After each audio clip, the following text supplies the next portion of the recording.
Pagi ini saya akan sampaikan mengapa kita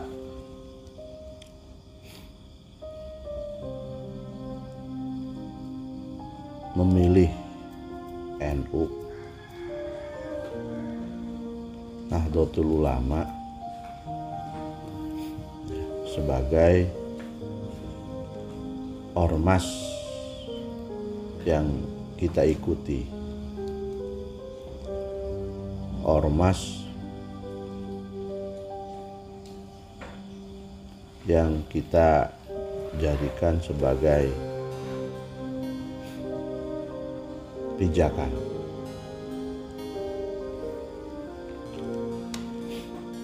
Memang NU bukan satu-satunya ormas Islam. Ada banyak ormas Islam lain yang ada di tanah air ini. Itu karenanya perlu kita paham mengapa NU yang menjadi pijakan untuk ormas. Ada banyak alasan mengapa kita ber-NU dalam ormas. Saya akan sampaikan beberapa saja, diantaranya karena waktu. Yang pertama, karena Nahdlatul Ulama ini didirikan oleh ulama, para kiai yang mukhlisin alahuddin, yang ikhlas, tulus beragama dan membela agama. Kita tahu Nahdlatul Ulama didirikan oleh Hadratus Syekh Kiai Haji Hasyim Asy'ari, yang pada zamannya disebut guru ulama Jawa, di mana hampir semua murid-murid beliau menjadi kiai. Hadratus Syekh Kiai Hasyim dibantu oleh Kiai Haji Wahab Hasbullah, dan diinisiasi, didorong oleh Kiai Haji Khalil Bangkalan, yang biasa kita kenal dengan Mbah Khalil Bangkalan, maha guru dari para kiai yang ada di tanah air pada waktu itu, yang mempelopori penerjemahan utawi iki-iku. Kalau kita ngaji menggunakan terjemah bahasa Jawa, kita akan dapat itu ya, terjemahan alhamdu utawi sekabehane puji iku lillahi kadue Gusti Allah, dan seterusnya. Nah, yang mempelopori terjemahan semacam itu adalah Mbah Khalil Bangkalan. Ini yang pertama. Yang kedua, Nahdlatul Ulama ini adalah ormas yang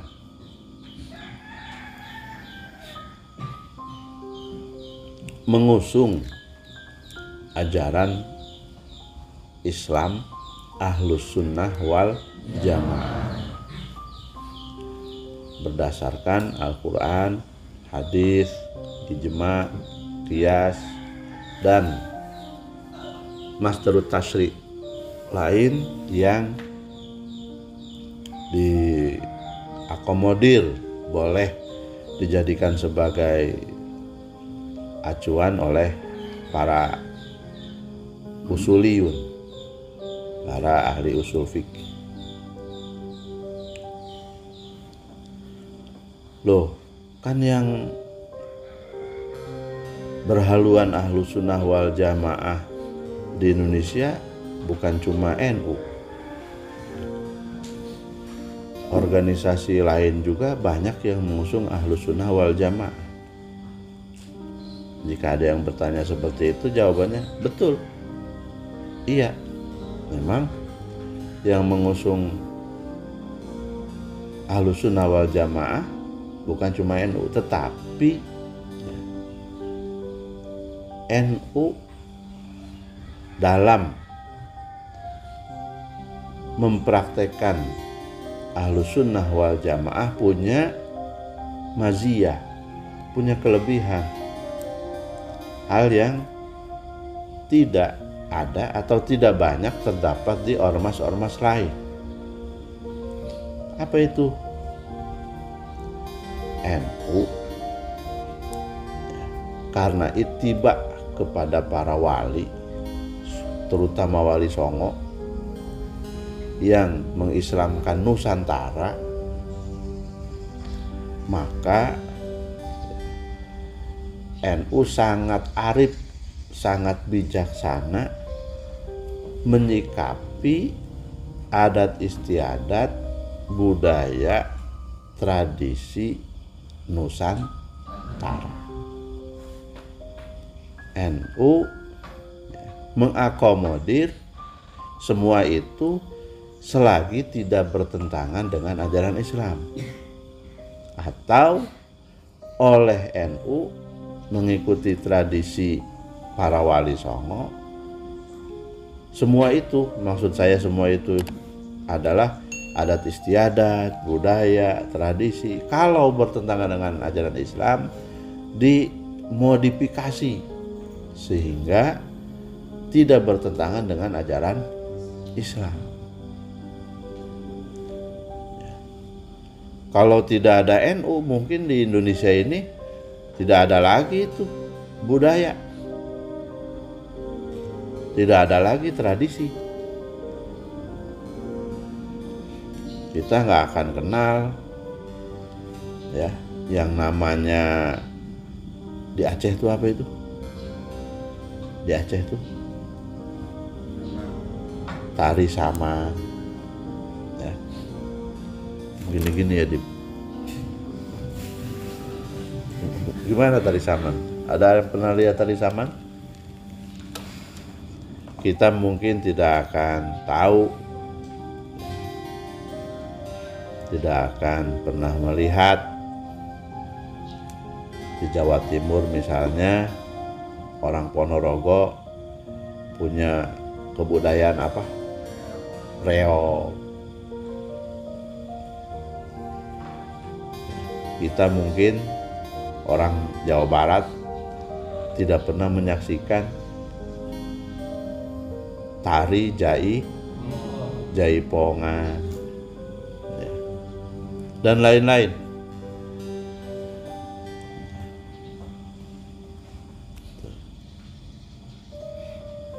Ini maziyah ya,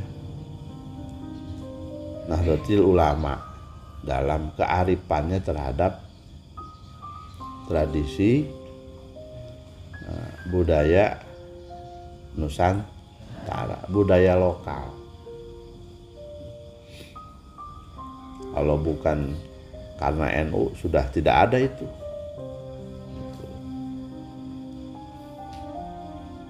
Kalau bukan karena NU, haram, bubarkan, bisa begitu ya.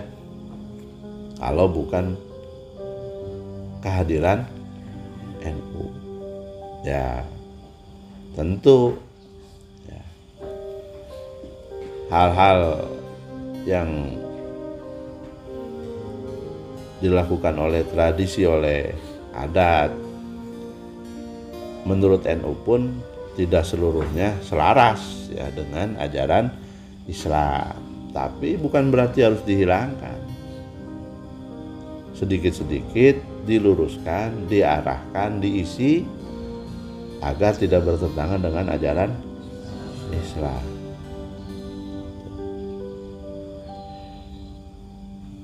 Itu yang kedua. Berikutnya yang ketiga. Yang ketiga apa yang keempat? Mengapa kita memilih NU? Karena mungkin satu-satunya ormas yang lahir sebelum kemerdekaan. NU ini salah satu ormas yang mendorong lahirnya NKRI, mendorong kemerdekaan Indonesia. Memang bukan satu-satunya, salah satunya. Tetapi mungkin bisa dikatakan satu-satunya dalam hal senantiasa mengusung semangat cinta tanah air.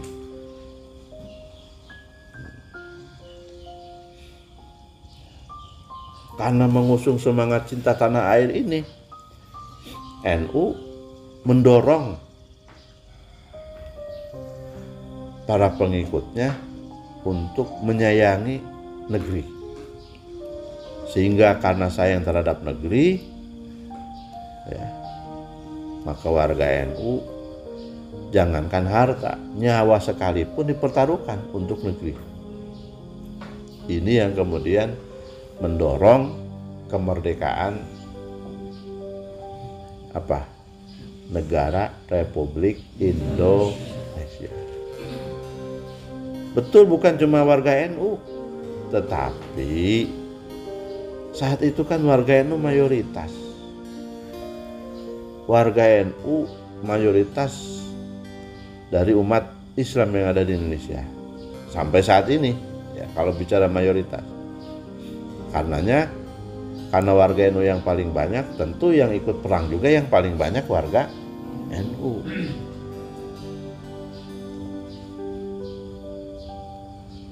Saya juga kalau lahir sebelum kemerdekaan ikut perang. Kamu berani nggak? Berani nggak? Jangan-jangan bersembunyi di kolong, masuk ke bedug.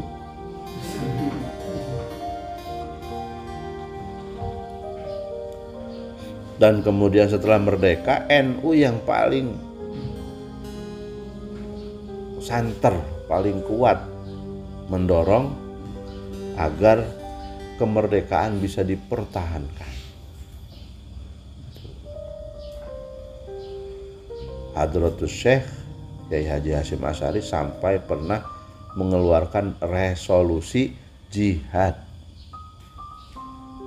di mana isi resolusinya adalah mendorong umat Islam untuk mempertahankan kemerdekaan, hal yang tidak ada pada ormas lain.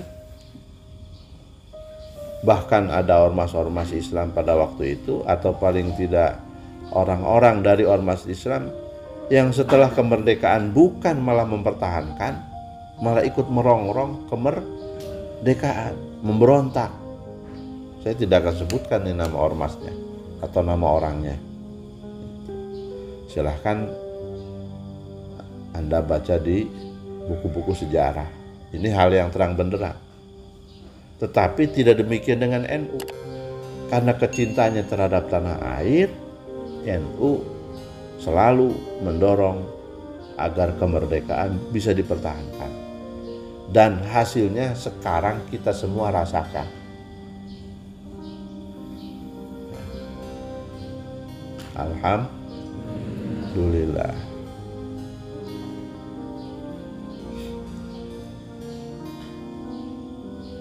Loh, bukannya mencintai tanah air itu asobiah? Bukan. Mencintai tanah air itu cermin nasionalisme.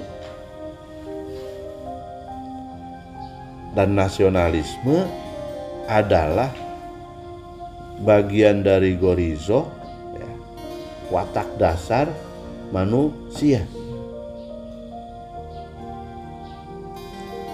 yang tidak dilarang dalam Islam.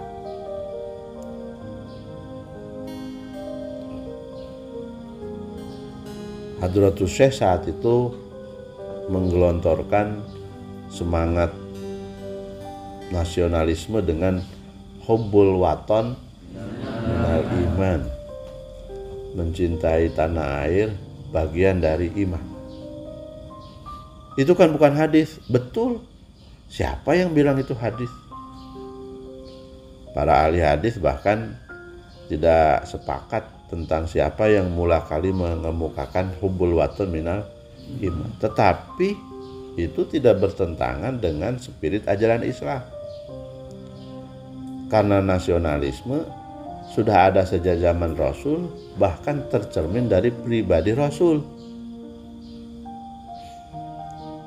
Ada yang pernah dengar nama sahabat Salman Al-Farisi? Ada yang pernah dengar?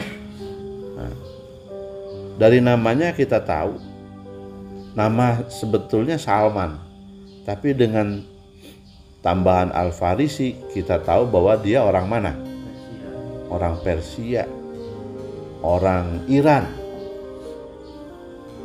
Padahal saat itu Salman tinggalnya di Madinah. Nah, oleh Rasul tidak dilarang, walaupun Salman sudah tinggal di Madinah, menjadi warga Madinah, identitas kebangsaannya tidak dihilangkan.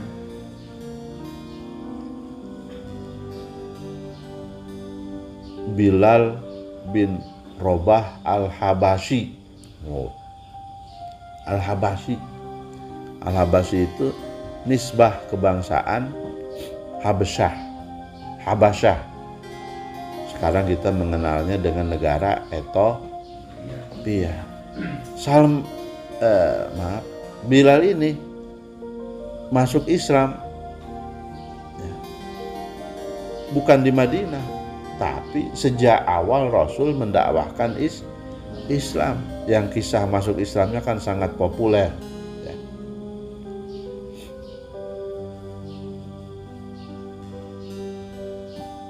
Dramatis. Mungkin kalau kita alami, kita tidak akan kuat. Kalau kita yang jadi Bilal gitu, belum tentu kita kuat.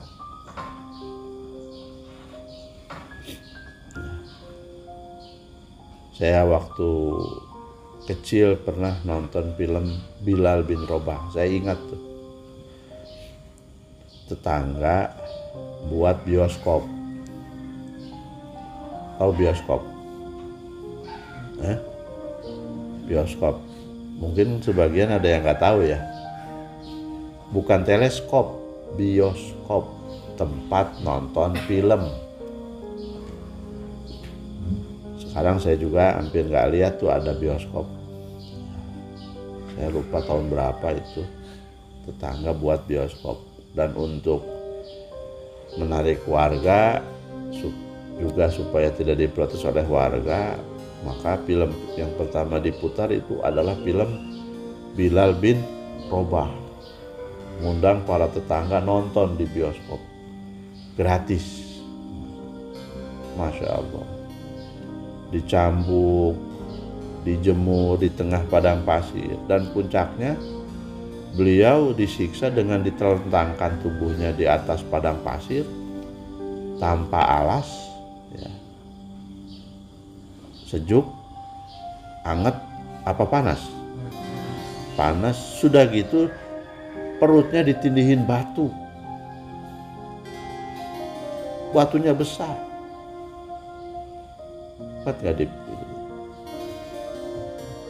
Kayaknya baru dijewer aja udah, iya udah saya nggak nyerah. Nah itu Bilal masuk Islam sejak awal dakwah Nabi, ikut hijrah ke Madinah, tetapi nisbah kebangsaannya, identitas kebangsaannya nggak hilang. Bilal bin Rabah al-Habasyi. Bahkan salah satu istri Nabi juga menggunakan nisbah kebangsaan. Salah satu istri Nabi yang melahirkan putra bernama Ibrahim bernisbah Al-Qibtiyah. Siapa namanya? Nama belakangnya siapa? Nama aslinya siapa? Maria Al-Qibtiyah. Maria Al-Qibtiyah. Qibti itu nisbah kebangsaan Mesir, Egypt, ya. Nah, itu tidak dilarang oleh Rasul. Padahal udah jadi istri Rasul, kenapa harus bawa-bawa kebangsaan Mesir? Karena nasionalisme bukan hal yang dilarang.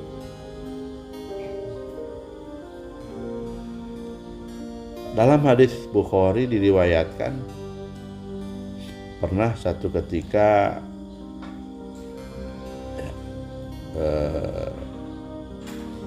Rasulullah Shallallahu Alaihi Wasallam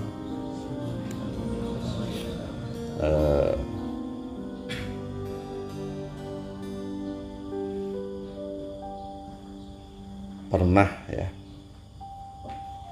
di Juhfah saat pulang dari Mekah berkata, innaki la khairi ardillah. Mekah, sungguh engkau sebaik-baiknya bumi Allah. Wa innaki ahabbu ardillah, bumi Allah yang paling dicintai. Jika saja engkau tidak mengusirku, maksudnya penduduk Mekah mengusir baginda Nabi, aku tidak akan keluar darimu. Itu cermin nasionalisme. Ya. Dalam hadis riwayat At-Tirmidzi pernah juga sepulang dari Mekah, baginda Nabi istadda haninuhu wa syauqu, dihinggapi rasa kangen dan rindu yang luar biasa kepada Mekah. Karenanya turun firman Allah Subhanahu wa taala,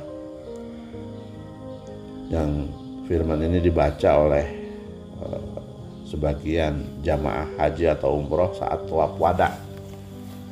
Innal ladzi faradu 'alaikal Qur'an la radduka ila ma'ad. Nah, ini juga cermin nasionalisme. Jadi nasionalisme bukan hal yang dilarang. Dan karena nasionalisme ini, kecintaan terhadap tanah air ini yang digelontorkan oleh NU, alhamdulillah sampai saat ini Indonesia yang negeri gabungan dari berbagai suku. Di Indonesia ini kan sukunya banyak sekali. Di Jawa juga ada berapa suku? Di Jawa aja ada berapa suku? Kamu mungkin tahunya cuma Jawa dan padahal bukan.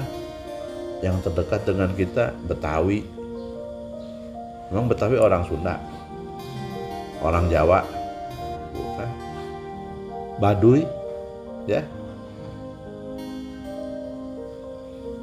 Belum lagi yang di luar Jawa, Dayak, Mandar, dan lain. Ratusan suku. Beribu pulau, kita terpisah oleh lautan. Dengan jumlah penduduk lebih dari 200 juta.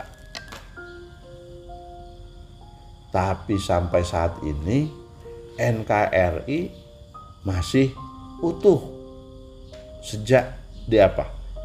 Diproklamirkan kemerdekaannya. Nah, apa yang mengikat ini menjadi utuh? Nasionalisme, cinta tanah air. Hal yang tidak terjadi di bangsa-bangsa lain. Yaman kecil tuh negerinya. Semua, boleh dikatakan semua ya, mayoritas penduduknya beragama Islam. Pecah. Jadi Yaman Utara, Yaman Selatan. Suriah sampai sekarang berperang. Belum berhenti tuh perangnya. Afghanistan, negeri dengan hampir 100% beragama Islam penduduknya. Kemudian sukunya sama, hanya 7 suku di sana. Tidak banyak kalau tidak salah ya, hanya ada 7 suku. Mazhabnya hampir semua sama. Mazhab fikihnya hampir semuanya sama. Kalau tidak salah mazhab Hanafi. Berperang sampai sekarang belum berhenti. Ya. Sampai sekarang belum berhenti. Itu semua karena apa? Karena mereka tidak punya nasionalisme. Oleh Hadratus Syekh, oleh Kiai Wahab Hasbullah, sejak awal NU didirikan, nasionalisme ini digelontorkan. Kita harus cinta tanah air. Mungkin Hadratus Syekh terinspirasi oleh ucapan Imam Ghazali, ad-din wal mulku tau amani, agama dan kekuasaan itu negara ya, tanah air itu adalah bagaikan dua sisi mata uang. Fad-dinu aslun, agama adalah pondasi, wal mulku harisun, dan negeri ya, kekuasaan adalah yang menjaganya. Famala asla lahu famahdumun, sesuatu yang tidak ada pondasinya akan roboh. Wamala harisalahu fado'un, tetapi ya, sesuatu yang tidak ada penjaganya akan binasa. Mungkin ya Hadratus Syekh terinspirasi dari situ, maka kemudian menggelontorlah kecintaan terhadap tanah air. Dan ini menjadi kontribusi yang luar biasa dari NU terhadap NKRI. Sampai saat ini organisasi yang paling nyalak suaranya, paling keras suaranya berkata NKRI harga mati, ya cuma NU. Yang lain ngomongnya NKRI harga mati, pelan-pelan, nggak berani teriak. Yang teriak cuma NU. Yang lain kalau punya kekuasaan, NKRI harga mati. Tapi kalau jauh dari kekuasaan, sementara NU tidak. Walaupun NU ya tidak memegang tampuk kekuasaan di tanah air, ya, walaupun NU pernah dizolimi oleh penguasa, tetapi NU selalu sikapi karena kecintanya terhadap tanah air, kekuasaan dan penguasa dengan arif dan bijaksana. Dan masih banyak lagi sebetulnya alasan mengapa kita memilih NU. Alhasil kita jangan pernah ragu ya, jangan pernah terpikir bahwa sudah benar atau belum. Insya Allah kita sudah berada di track yang benar memilih NU sebagai organisasi kita.